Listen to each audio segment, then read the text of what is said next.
Hello, it's Joseph, and welcome back once again to my Colonizing Kerbin series on episode 21. And the craft you are seeing on screen was the craft that I teased last episode and was blurred out while we were in the middle of completing the E.V.A mission and establishing the Jool relay network. So this is the core module for the colony ship that in this episode is going to be assembled in Low Kerbin Orbit for the final preparations for sending off our colonists to Duna. So there were just 4 boosters that got this craft off the launch pad and up a little bit past the thicker part of the atmosphere so that these 20, yes that's right, 20 Rhino engines could be used to get the craft into orbit and circularize. Now, that of course drained pretty much almost all the fuel, so we are going to have to refuel this colony craft. And once we've done a little bit of an alignment adjustment so it's at the equatorial line, we can do that. But before we do that, I decided to launch the docking module for this colony vessel. So let me give you a brief rundown of what the idea is with this colony vessel. So basically all of the Kerbins and their craft and cargo and a space station are all going to be launched on one transfer window, which is kind of the advantage of doing this. Instead of having to launch all these things in multiple transfer windows, we can do this in one transfer window. And when we arrive at Duna, we are going to reassemble these modules to create a space station in low Duna orbit so that interplanetary craft can basically use that as a way station between the Kerbals on the surface and the station in orbit. Now, without the docking module, though, we cannot get the Kerbins into the craft. So this docking module, it basically is a hitchhiker storage container with 3 shielded docking ports, and there are 3 docking arms. All of these have the ability to be remotely controlled and have monopropellant thrusters so that they can be reconfigured in whatever way we need them to. So that's kind of the advantage of modularity. And that's also part of the reason why we have those relay networks established in Duna and Laythe orbit a few episodes ago, so that we don't have to have Kerbals manning all of these things in order to reassemble them. So that's the hitchhiker storage container stored in one of 4 docking bays. And the other 3 arms we're going to leave in this configuration so that when we eventually bring up the crew, they can use this as a docking tunnel to get into the habitat module for the colony craft. And now we are safely recovering our upper stage once again. By the way, leave a comment if those of you that have been following this series feel that seeing all of these upper stages and boosters recovered is getting a little too redundant. They are essentially the same boosters reused over and over, and the same upper stage craft reused over and over, and I am showing them less and less in each episode, but I do like to show them just to remind everyone that I'm trying to have some reusability in this program. But if it's getting a little too repetitive, feel free to let me know and I can make sure to leave them out in future episodes, just with the understanding that I'm going to be reusing them. Alright, so now we have what I call the extra large refueler on its way to rendezvous with the Duna colony ship. Now, we have established a mining base and a refueling station in orbit of Minmus, and originally the plan was to use that facility to transfer fuel to this colony vessel. However, upon trying to do so, basically I discovered very quickly that we would A, need a much larger refueler, because B, it takes a lot of fuel to bring the orbit of the refueling vessel down to Low Kerbin Orbit from Minmus, because Minmus is essentially pretty close to the edge of the sphere of influence of Kerbin. So with all that fuel being wasted, it was essentially about 80 to 85% of the entire fuel on that craft being wasted. It would essentially mean that it would take either a lot of trips or it was just not feasible to do so. Now, the refueling setup at Minmus is perfect for refueling craft at Minmus or even at the Mun. So probably, I'm thinking maybe in future trips to Duna and Laythe, I might have craft travel to Minmus and refuel there instead of doing so at Low Kerbin Orbit. But this massive refueler does a pretty decent job of refueling at Low Kerbin Orbit. It only took 2 trips to refuel the large fuel tanks in the colony vessel, though this part was probably the most tedious part. After selecting all of the fuel tanks in the colony vessel, I had to select each of the fuel tanks on the refueler one at a time in order to transfer the fuel where I wanted to.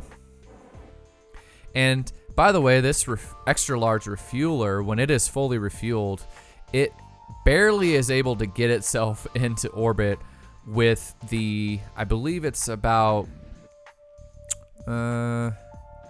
17.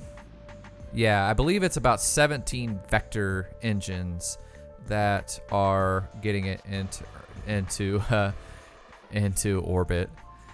As you can see down at the bottom, it flashed on screen really quickly, so you can go back and see it, but I think it took about 14 minutes to circularize the orbit of that craft. A pretty long time when you don't have mods to, like Better Time Warp, to make that go a bit faster. So here is the second trip. On the first trip, we just deorbited that first extra large refueler and allowed it to be destroyed on Kerbin instead of leaving it in orbit as debris. But since this second refueling attempt is not going to require all of the fuel to be transferred, in fact, as you can see, half of the refueling vessel is still full of fuel, I decided to add air brakes ahead of time and parachutes so that we could recover this craft, and it's going to land in the ocean relatively close to the Kerbal space program. We didn't land it on land because it's a little too awkwardly shaped for it to have a wide enough base to land on land. So we're just going to drop it in the water pretty close to shore, and that should easily be recovered, and we can save that extra large refueler and any of the fuel that's left in it for future refueling missions, or even move that fuel over into other craft. Now, technically, gameplay-wise, that's not technically what's happening, but in the spirit of imagining that this is a, real space program, I guess that's what you would do practically. All right, so moving on to the next module. So the next module is going to be a fuel tank module, and this module will be applied to the space station in orbit around Duna when we eventually get there, so that crew transports and cargo transports coming up from Duna can either refuel in Low Kerbin Orbit. The surface base, which we sent to Duna a few episodes ago, also has the ability to refuel craft on the surface, but if for some reason we cannot get those craft down to the surface in a way to refuel them, we can at least do it in Low Duna Orbit. I'm also contemplating sending a unmanned refueling station to Ike and a refueling craft, a tanker if you will, and basically that this fuel tank could be refueled using that unmanned facility on Ike with a fuel tanker transferring the fuel back and forth. It actually doesn't take very much Delta V to get from Ike to Low Duna Orbit. Much less Delta V than it would take to get from the Mun to Low Kerbin Orbit. Alright, so that fuel tank is safely docked, and we are now bringing down the upper stage and safely recovering it once again. Landed it pretty close to the Kerbal space program. I feel we're getting much better at returning these stages to the Kerbal space program. Maybe eventually I'll be lucky enough to land it on the launch pad or on the runway. All right, so the next thing that's going up is the Duna Lander. It is an SSTO using an aerospike engine. and it has a hitchhiker storage module and the Mark III command module. So that way, basically, it can be piloted by one pilot, or it could even be remotely controlled. And basically, you could have up to 6 passengers, or 7 if it's remotely controlled without a pilot. So this is what we will use to ferry Kerbins from low Duna orbit down to the base on the surface of Duna. So while it is doing its docking procedure at this time, I should mention that in real life, this took probably around 20 hours to assemble everything. It took a long time, and that's part of the reason why last week's episode was just an Apollo 15 recreation. And that was a pretty easy going episode for me to do. It literally probably took me about 2 hours to make that episode because I already have an Apollo 15 replica craft that I created a while ago, and it only takes about a half an hour to an hour to do the actual Apollo 15 mission, and then maybe another hour to render it and do the voiceover and the music and all that stuff and get it uploaded to YouTube. So that allowed me to kind of work a little bit harder, or not harder, but focus more of my attention on assembling this colony craft in orbit in preparation for this week's episode. So the next thing going up is basically the same craft, but I traded out the hitchhiker guide for a cargo pod. And there is, when we get to Duna, I'm not going to show you what's in the cargo container right now, but when we get to Duna, I will reveal what is in that cargo container. And also the new cargo, there's also another cargo container that contains, things like science equipment, extra struts, and other objects that can be fit into that whatever it's called, the cargo container, that we can basically take down to the surface. We figured it'd be practical to not only be able to transfer crew, but also be able to transfer cargo, because until the Kerbals get their hydroponics facility fully stocked with plants and get everything established, they probably are going to need some resupply missions, and we're going to need a way to transfer that fuel from low Duna orbit. By the way, when we get done with this episode, we're going to be less than 100 days away from the Duna transfer window that will take these Kerbins to Duna, and not too long after that, just probably within 20 to 40 days after that, is the Jool transfer window. So I also will be assembling the Laythe colony ship, and the Laythe colony ship is just a carbon copy of everything that you see assembled in this episode. And because of that, I am not going to show us assembling that in low Kerbin orbit. It would be a bit redundant. The only difference is that the crew transfer craft will be space planes, and so basically we'll just wait till we get to Laythe to show those. No point in showing stuff twice, I guess, in this episode, which brings us back to showing boosters landing again, which this one landed on a slant, so we had just a little bit of damage to the booster, but not too bad. Well, anyway, this module has been on screen for a little while, and I haven't talked about it, but you've kind of already seen this. This is pretty close to the same configuration as the docking station in low Kerbin orbit. And so basically, this is the habitat module for the colony vessel, but when we get to Duna, it will undock, and it will be reconfigured with the docking module and the fuel tanker module to create the Duna space station in low Duna orbit. So it has 2 rings using the, I believe it's the Mark III or Mark IV passenger modules to create that ring there. And as you can see, I have red and green lights. Ever since the navigation lights have come out, I've essentially been using those lights to help me align craft whenever I am assembling them in orbit. And in addition to that, with the most recent update, you're going to see on screen here, I can also rotate the docking ports so that basically everything is perfectly aligned there. All right, so now everything is perfectly aligned. We're gonna set the cupola at the front to be the control point. It won't technically be the cockpit. The cockpit, I guess you can imagine, is kind of more inside near the science module. You know, that's just kind of in my head canon. It doesn't really matter. You kind of have to, in some ways, create a little bit of headcanon with Kerbal Space Program because, you know, the game can't perfectly replicate what you want it to. All right, so it's time to recruit our colonists. But we've actually already recruited some of our Kerbins for the colony because Jebediah, Bill, and Bursby have decided that they want to retire. And where are they going to retire? Well, the surface of Duna.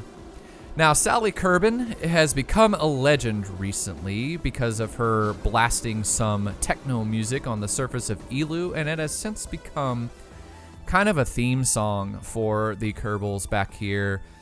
She's become a bit of a maverick in their eyes, and so they've been playing this music a lot almost every time they jump into a space plane to get into orbit. So hope you're enjoying that background music, which has kind of become the Kerbals' favorite jam music when going into Low Kerbin Orbit. And as mentioned before, that docking module is being used for this SSTO as a tunnel to ferry Kerbins from the space plane into the ring habitat. So, if you've been watching the series, you've seen this 8-passenger SSTO before, piloted by Debo Kerbin and Gilly Kerbin. So these first 8 Kerbins that are coming into the ring station are Jeb, Bill, and Bursby, plus some scientists. But also, we have brought some cargo up with us. And as you can see, I'm moving some struts that I have brought up into the colony vessel. And Bill Kermin is going to get out here in just a second.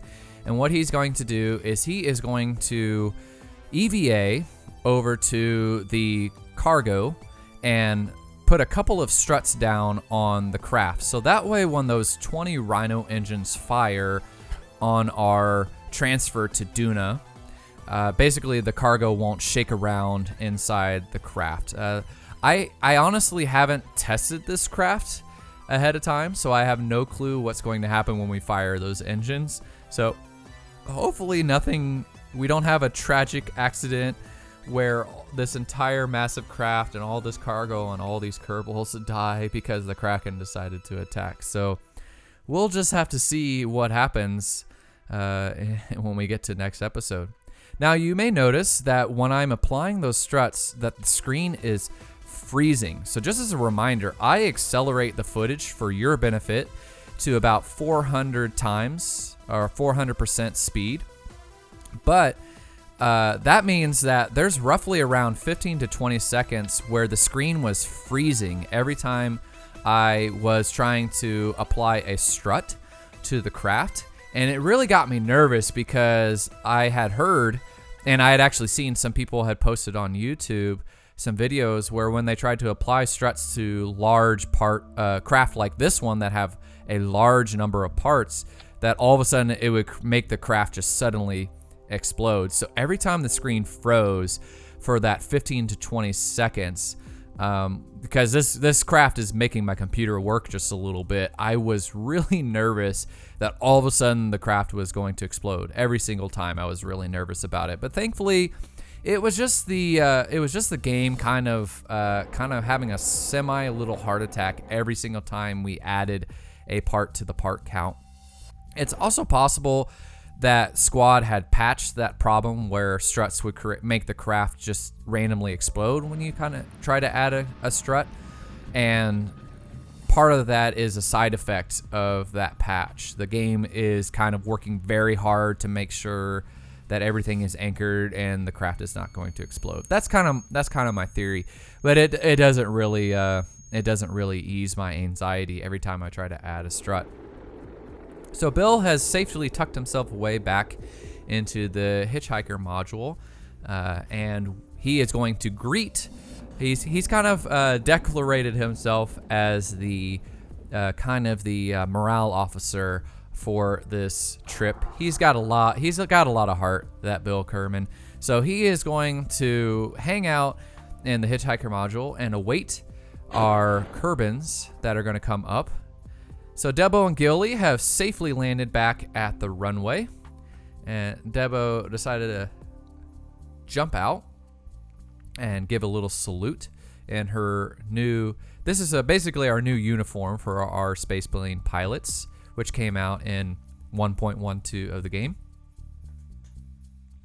So the final recruitment of the final set of Kerbins, we're going to have 2 more trips to get the rest of the crew into orbit. So this is the second of 3 trips with the space plane to get it into orbit. And I really like this space plane. It does such a great job getting Kerbins into orbit. The 4 Rapier engines and the mass of the craft are at a pretty decent balance. So the thrust to rate ratio is pretty high. So it's pretty easy to just launch it off the runway, point it at 20 degrees, and easily get it into orbit. And if I refueled just the liquid fuel in orbit, that nuclear engine could probably get that SSTO all the way out to Laythe if we wanted to. But of course, the Kerbals, especially because of a little bit of the controversy of having Kerbals fly for 7 years in the ELU mission in such cramped conditions, the Kerbals have demanded that we use ring modules. And the ring station module habitat for this Duna colony ship is, that's way more space than we necessarily need. But for the Kerbals' mental health on this trip, it's actually a good thing to have that extra space so that they have, they can have some privacy. They can have, a gym to work out and keep their muscles from atrophy. And maybe even just, have like some recreational areas to hang out. So this third and final launch, as you noticed, was a little dangerous. The craft went off the runway a little bit to the side. I'll actually be honest with you, that was the 4th time that I tried to launch that craft. This is probably the 3rd or 4th episode I've made a complaint on this channel about the wheels in 1.12, and it is also affecting planes when I'm launching them off the runway. And for some reason on this 3rd trip getting Kerbals into space, the planes would just veer off all of a sudden without me giving any input to the wheels off of the runway, and it was extremely annoying. This is literally a carbon copy craft. It is literally the same amount of Kerbals and cargo on all the crafts, so there should be 0 reason why it's doing that. And it was just extremely annoying. And right here I landed decently on the runway, and for some reason just decided, hey, we're gonna go off to the left here and nearly make this craft crash. So but Debo and Gilly are very well trained Kerbins, so they're gonna head back to the space plane hangar, and the engineers are gonna get to work and see what's going on with those wheels. Alrighty, so we are on the final part of this episode. These docking arms are now going to reconfigure themselves onto the additional docking ports in this cargo container. However, the 3rd one is in a position where I wasn't able to get the 3rd docking arm in place. So Bill moved over there and used his skills to shift that docking module just slightly to the right, and that gave the docking arm just enough room to rotate and get itself docked. And once Bill is done with that, he's going to head back into the crafts, and he's going to strut down these docking arms and the hitchhiker module, so that way it doesn't shift around too much whenever we make our transfer to Duna. Alright, so before we get to the next episode, the Kerbals and I are going to get busy assembling the Laythe colony ship in orbit. And so until then, we got about 100 days until the transfer window. So thank you all very much for watching. From Jeb, Bill, Bursby, and all the Kerbins here at the Kerbal Space Program, we very much appreciate you tuning in and watching this Colonizing Kerbin series. And hopefully in our next episode, we can finally get these Kerbins to their destination, Jebediah and Bill's retirement destination, the surface of Duna. Have a wonderful day, everyone, and I will see you in episode 22.